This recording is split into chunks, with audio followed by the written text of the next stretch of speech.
नमस्कार, India news देख रहे हैं आप। मैं हूं आपके साथ आकांक्षा राजपूत। चलिए शुरुआत करते हैं 22 जिले 22 खबर की। हरियाणा भर के किसान बीजेपी सरकार के कृषि पर 3 विधेयकों को विरोध में पिपली में किसानों पर लाठीचार्ज और गिरफ्तारियों के बाद बीजेपी के प्रदेश अध्यक्ष ओपी धनखड़ ने एक 3 सदस्यीय सांसदों की कमेटी बनाई है। केंद्र सरकार नई कृषि नीति को लेकर 3 विधेयक संसद में लाने वाली है, जिसको लेकर किसानों और आड़तियों में काफी नाराजगी है। पिछले 10 तारीख को किसानों ने पिपली में इसके विरोध स्वरूप प्रदर्शन किया था। पुलिस ने बर्बरतापूर्वक उन पर लाठीचार्ज किया था। किसानों पर लाठीचार्ज के कारण बीजेपी सरकार की किरकिरी हो रही है, जिसके चलते बीजेपी के प्रदेश अध्यक्ष ओम प्रकाश धनखड़ ने 3 सांसदों की एक कमेटी बनाई है, जो रोहतक, पंचकूला, करनाल में किसानों के विरोधों पर लेकर सुझाव लेगी। वहीं आज रोहतक में धर्मवीर सिंह भिवानी सांसद ने कहा कि जिस तरह से विधेयकों को लाकर किसानों की दोगुनी आमदनी करने सरकार जा रही है, लेकिन भ्रांति के कारण जो किसानों तक उनकी जो विधेयकों की जानकारी सही रूप से नहीं पहुंच पा रही है, इसकी जिम्मेवार मीडिया और डीपीआर भी हैं। वहीं किसानों का कहना था कि आज की जो मीटिंग थी, इसमें किसी तरह के अध्यादेशों और किसानों पर लाठीचार्ज की कोई वार्ता नहीं हुई। इंडिया न्यूज हरियाणा के लिए रोहतक से मैं सुरेंद्र सिंह।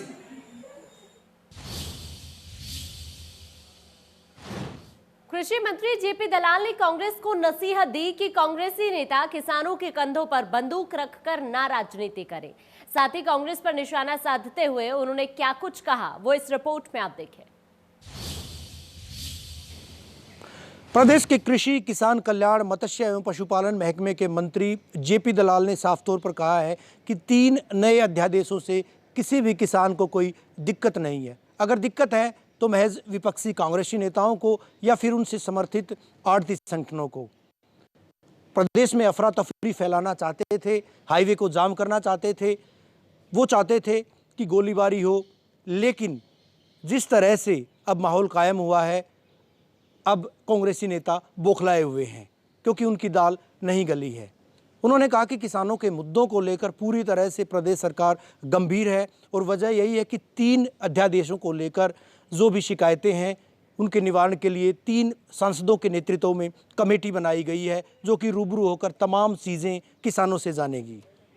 साथ ही उन्होंने कहा कि आने वाले दिनों में किसानों के हितों के लिए और भी कई सारी योजनाएं लाई जा रही हैं। वीडियो जर्नलिस्ट सुमित अवस्थी के साथ रवि जांगड़ा, इंडिया न्यूज हरियाणा। चरखी दादरी में डीसी रेट बढ़ाने को लेकर हरियाणा कंप्यूटर प्रोफेशनल संघ ने सीटीएम के जरिए सीएम को ज्ञापन सौंपा है।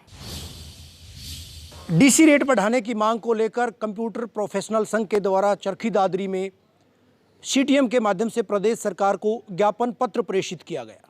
ज्ञापन के माध्यम से कंप्यूटर प्रोफेशनल्स के द्वारा कहा गया कि पूरे हरियाणा में डीसी रेट बढ़ाया गया है, लेकिन चरखी दादरी में दरें पुरानी चल रही हैं। ऐसे में वो विरोध जता रहे हैं। उन्होंने कहा कि अगर आने वाले दिनों में इस मामले को लेकर सरकार ने और प्रशासन ने गंभीरता नहीं दिखाई तो बड़ा आंदोलन किया जाएगा। कंप्यूटर प्रोफेशनल संघ के द्वारा पंचकूला में घेराव की रणनीति भी अख्तियार की गई है। चरखी दादरी से सहयोगी अनिल लहरी व वीडियो जर्नलिस्ट सुमित अवस्थी के साथ रवि जांगड़ा, इंडिया न्यूज हरियाणा। कैथल में कोरोना का कहर जारी है, जहां कोरोना के 45 नए मामले सामने आए हैं। कोरोना के कारण पिछले 24 घंटे में एक शख्स की मौत भी हो गई है। कैथल में कोरोना का कहर लगातार जारी है। लगातार कैथल में कोरोना पॉजिटिव के मामले बढ़ते नजर आ रहे हैं। आज कैथल के अंदर 45 कोरोना पॉजिटिव मामले सामने आए हैं, जिसकी पुष्टि कैथल के सीएमओ जय भगवान जटान ने की है।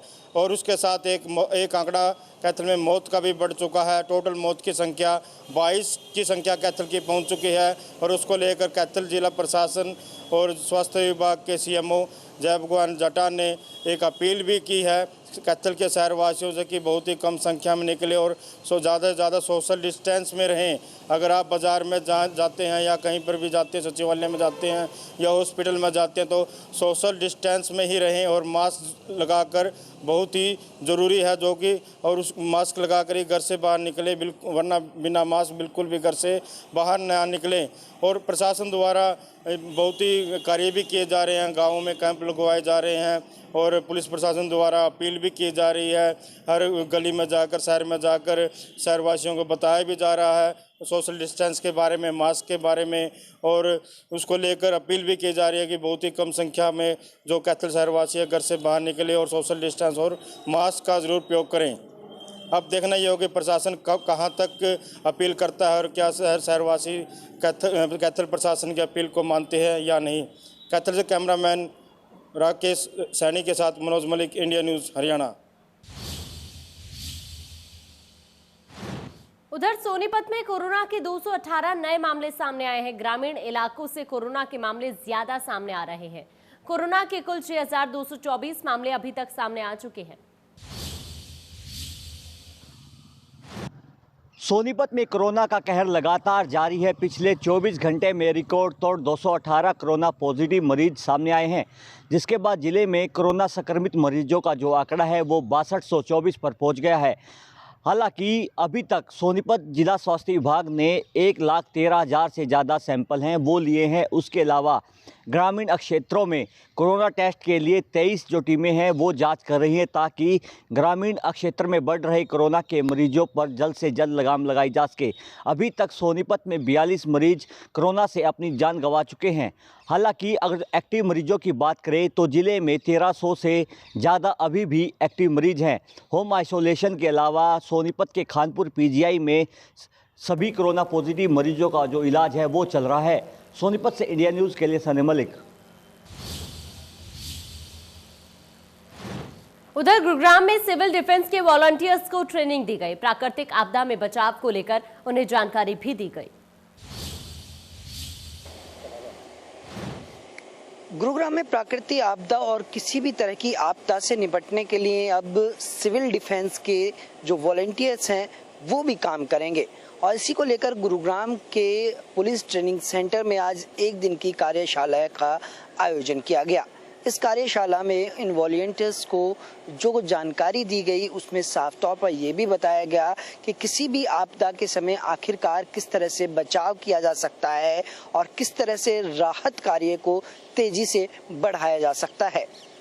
एसडीआरएफ की टीम की तरफ से जो तमाम अधिकारी थे उन्होंने सिविल डिफेंस के जो वॉलंटियर्स थे उनको ये भी बताया कि जब किसी तरह की कोई प्राकृतिक आपदा, चाहे बाढ़ हो या भूकंप के समय में इमारत गिर जाने के समय किस तरह से राहत और बचाव के कार्य को किया जा सकता है।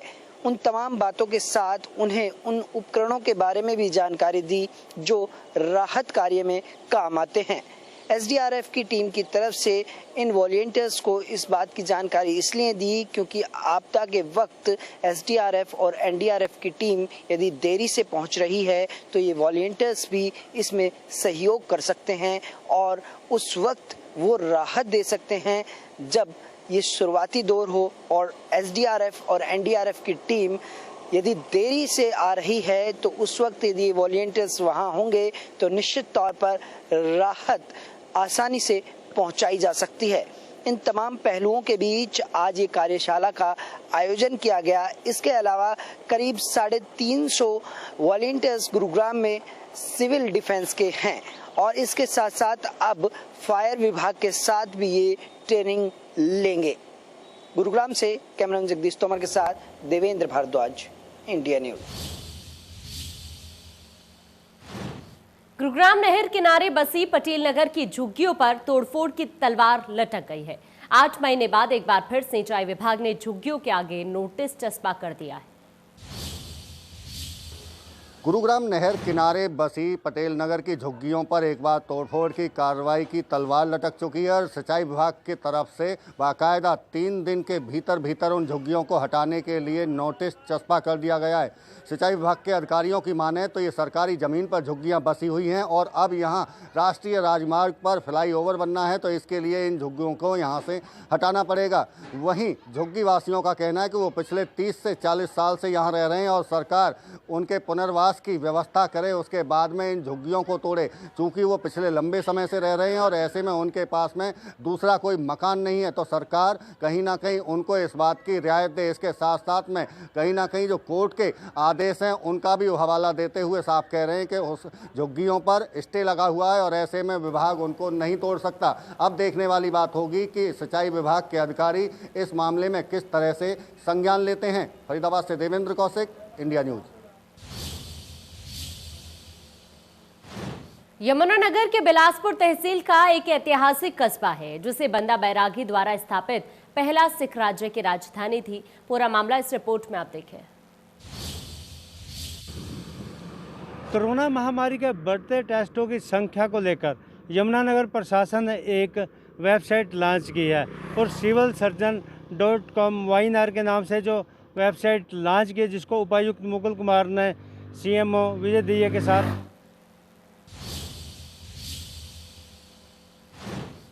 भारत सरकार जल शक्ति मंत्रालय द्वारा जल संरक्षण क्षेत्र में विशेष कार्य करने वाले लोगों को प्रोत्साहित करने के लिए वाटर हीरो पुरस्कार योजना चलाई गई थी। ये योजना सितंबर 2019 से जून 2020 तक मासिक स्तर पर चलाई गई, जिसमें विजेताओं को वाटर हीरो सम्मान के साथ साथ 10,000 रुपए की राशि भी प्रदान की जा रही है। इसी कड़ी में सिरसा से जल स्टार रमेश गोयल का नाम चयनित हुआ है। देश भर से लगभग 60 व्यक्ति वाटर हीरो पुरस्कार विजेता हैं और हरियाणा से रमेश गोयल अकेले जल संरक्षण कार्यकर्ता हैं जो इस सम्मान के लिए चुने गए हैं। इस अवसर पर रमेश गोयल ने खुशी जाहिर करते हुए कहा कि उनका आगे भी जल बचाव के लिए लोगों को जागरूक करने का प्रयास जारी रहेगा।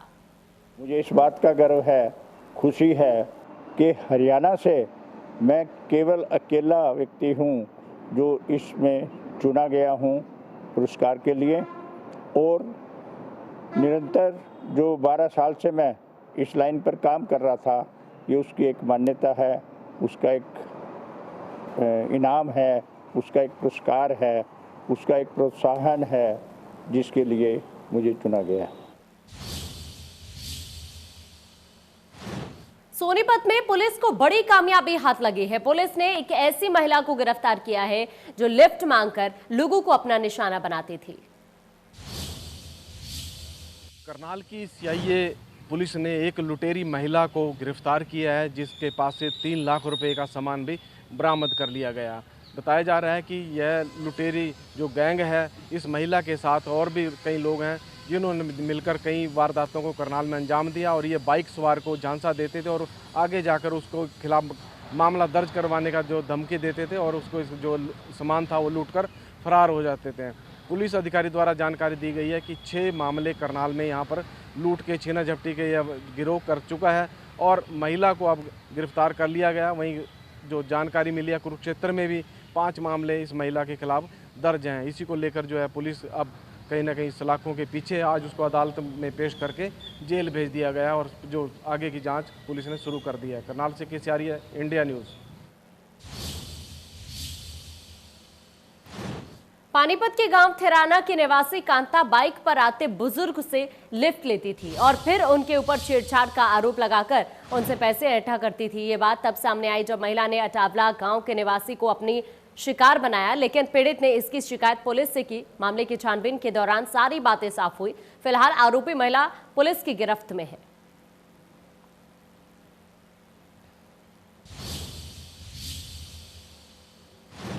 कुरुक्षेत्र के पिहोवा में देर रात फूड एंड ड्रग्स विभाग की टीम ने मिल्क डेयरी में छापा मारा। विभाग को शिकायत मिली थी कि कुछ बड़ी मिल्क डेयरी नकली पनीर, घी और मक्खन बेचने का काम कर रही है, जिसके बाद ये कार्रवाई की गई। डेयरी से विभाग ने सैंपल लेकर जांच के लिए भेज दिया है और अगर शिकायत सही पाई गई तो डेयरी मालिकों के खिलाफ कार्रवाई भी की जाएगी।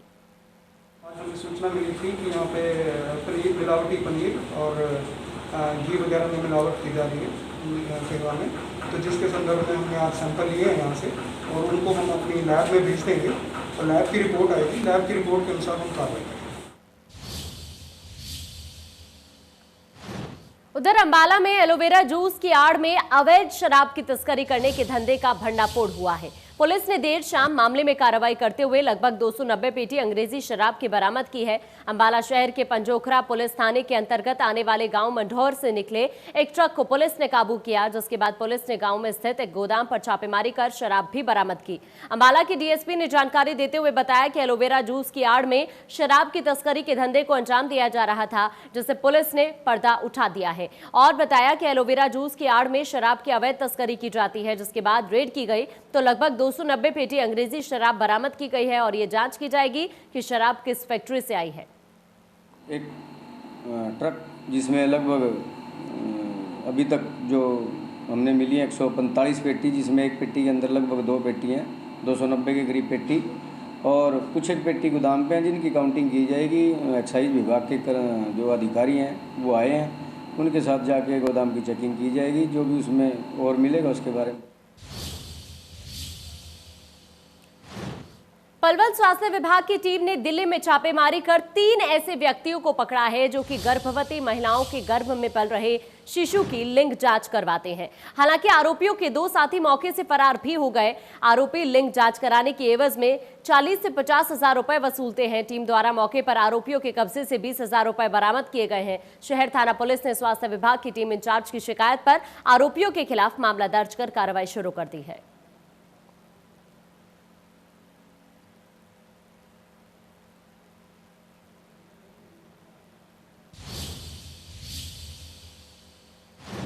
नूह की फिरोजपुर झिरका पुलिस ने 4 दिन पहले राजस्थान के दौसा के रहने वाले आर्किटेक्ट से लूट के मामले का पर्दाफाश करते हुए टकलू गिरोह के 3 बदमाशों को गिरफ्तार किया है। पुलिस ने आरोपियों से लूटी हुई कार को भी बरामद किया है। पुलिस को इस गिरोह के 2 अन्य बदमाशों की तलाश है। पुलिस द्वारा इनकी गिरफ्तारी के लिए छापेमारी की जा रही है। पुलिस द्वारा आरोपियों को अदालत में पेश कर आगामी कार्रवाई तेज कर दी गई है। जांच अधिकारी टेकचंद ने बताया कि दौसा के रहने वाले संतोष कुमार ने पुलिस को दी अपनी शिकायत में बताया कि उनके पास अज्ञात लोगों का इस बहाने फोन आया कि वह एक आलीशान मकान का नक्शा उनसे बनवाना चाहते हैं। आरोपियों के बहकावे में आकर वो उनके बताए ठिकाने पर आ गए। उसके बाद गांव दोहा में बदमाशों ने मिलकर उनसे पैसे और लैपटॉप के साथ साथ कार को हथियार के बल पर लूट लिया था।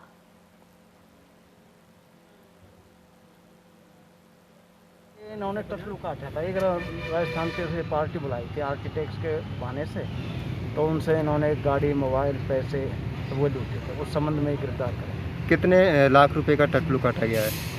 इनके तो नगद पैसे और लैपटॉप वगैरह गया था उनका, वो मोबाइल और घड़ी, पर्स वगैरह गई। पार्टी कहाँ की थी सर? राजस्थान तो सर। फतेहाबाद के रतिया इलाके के वार्ड नंबर 5 के लोगों ने वैश्यवृद्धि को लेकर नारेबाजी की है। मोहल्ले के लोगों ने आरोप लगाया कि वार्ड नंबर 4 के पार्षद गजराज उर्फ गाजी के घर में वैश्यवृद्धि का धंधा चलता है, जिससे आसपास के लोगों को परेशानी का सामना करना पड़ता है। मोहल्ले के लोगों ने आरोप लगाया कि अगर कोई भी व्यक्ति आवाज उठाने की कोशिश करता है तो उसे धमकाने का काम किया जाता है। आरोप है कि पुलिस भी पार्षद से मिली हुई है, जिसके चलते कार्रवाई नहीं हो पाती। अरे जी गुंडगर्दी करदा, टीमियां बुलांदा, 4-4 आर्केस्ट्रा वालियां नूं, 4-4 मुंडियां नूं, एक नूं बाड़दा नाल प्रीत है, वो नाल विच बन रही है। तो पुलिस कोई कार्रवाई नहीं कर रही क्या? कर रही नहीं, बात भी नहीं सुनी। पुलिस भी इसे किया, पहला आ गई पुलिस, फिर इसे की सुन के फिर इसे नूं ले गए। वो कर करके ये ड्राबे हैं दे रखे ने सारिਆਂ ਨੂੰ भी मेरे को पैसा पैसा है। पुलिस की करेगी? पुलिस ने पहला मारे कहीं कर दी, फिर इधर आ गया। वहीं रेवाड़ी में शराब पीने के दौरान हुए घरेलू कलह में बड़े भाई ने छोटे भाई की हत्या कर दी। इतिहास के पन्नों को पलट कर देखें तो आपको दिखाई देगा कि हर बड़े अपराध के पीछे कहीं ना कहीं शराब का हाथ ज़रूर होता है। ऐसा ही हुआ बीती रात कोसली के गांव कृष्णानगर में, जहां एक घर के अंदर 2 भाई बैठकर शराब पी रहे थे और इसी शराब पीने के दौरान उन दोनों में आपसी विवाद हो गया घरेलू बात को लेकर, और वो विवाद इतना बढ़ गया कि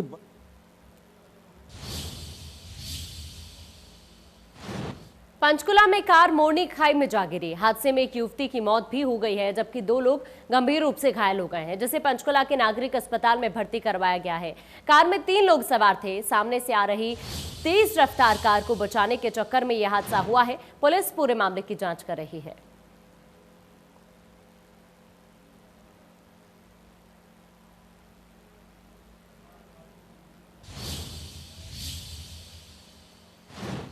चलिए, इस बुलेटिन में इतना ही। देश दुनिया की बाकी खबरों के लिए आप बने रहिए।